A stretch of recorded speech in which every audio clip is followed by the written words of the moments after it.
Hi everyone, welcome back to this channel. So in today's tutorial, we will see how can you fix your MSI monitor KVM not working. So here are a few steps for your USB upstream input pairing and switch steps. Firstly, you need to check the cable connections. Connect the video cable, HDMI, DisplayPort or USB-C to your monitor. Connect the USB upstream cable or USB-C with data support. From the monitor to the computer, plug your keyboard and mouse into the monitor's USB ports. Next, you need to enable your KVM. Press the menu or joystick button on the monitor. Go to Settings or KVM. Turn KVM on.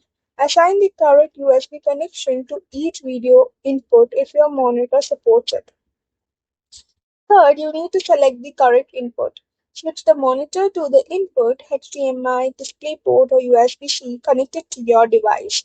Make sure the KVM source matches the selected input.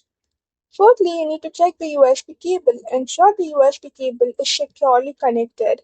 If possible, try a different USB cable or USB port on your computer. Fifth, restart your devices. Turn off the monitor, restart your computers, turn the monitor back on, and test the keyboard and mouse.